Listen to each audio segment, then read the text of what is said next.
François Jourde, bonjour. Bonjour. Tu es aujourd'hui chargé de mission numérique pour les écoles européennes de Bruxelles et tu as été prof de philosophie pendant 20 ans. Alors, première question, comment en es-tu venu à intégrer le numérique dans tes pratiques d'enseignement? Ça remonte assez loin. J'ai commencé à petits pas à faire des diaporamas à mes élèves dans le secondaire en France. À ce moment-là, j'étais à Lille. Et puis j'ai fait un site web. Et puis une chose entraînant l'autre, j'ai monté en expertise, en variété d'utilisation. Et je dois dire que un grand catalyseur, ça a été l'apparition des réseaux sociaux.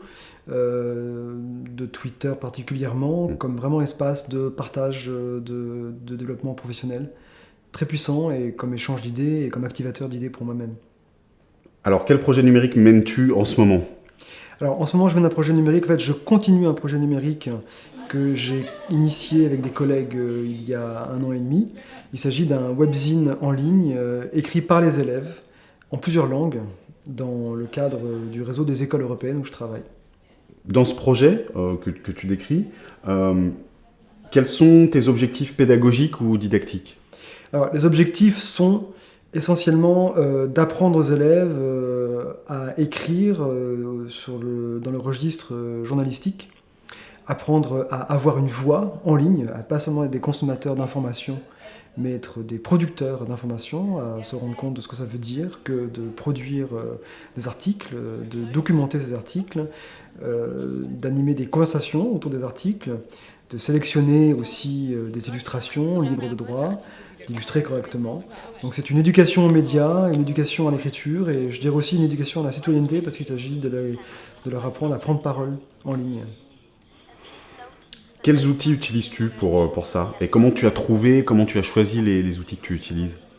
Alors il y a une dimension de contrainte relative parce que dans mon réseau d'école, on est intégralement équipé sous Office 365 de Microsoft. Et il se trouve que c'est une bonne suite, ça trouve être une bonne suite bureautique en ligne pour travailler.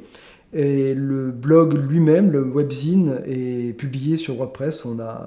Elle a juste très simplement acheté un hébergement et installé WordPress sur un serveur. Et c'est là-dessus que ça se publie. Mais toute la chaîne éditoriale en amont et tout le travail d'équipe se fait avec différents outils offerts par la suite Office 365 qui s'y prêtent bien, notamment l'outil Teams qui permet la collaboration et des échanges dans différents canaux. Vraiment de la productivité. On utilise pas mal Excel, on utilise SharePoint pour l'hébergement de fichiers dans différentes étapes du travail et l'image. Et puis bon, le courriel évidemment, et aussi on va utiliser des formulaires en ligne pour récupérer des propositions d'articles. Donc c'est essentiellement les outils qu'on utilise, mais je pense qu'on les utilise assez pertinemment à ce stade. Alors, qui travaille avec toi sur ce projet?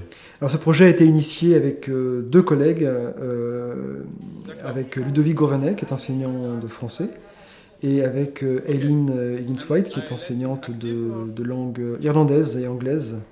Donc on avait besoin aussi de quelqu'un qui soit anglophone, parce que pas mal d'articles sont écrits en anglais, et on ne voulait pas d'ailleurs être que des francophones dans ce projet qui est éminemment international.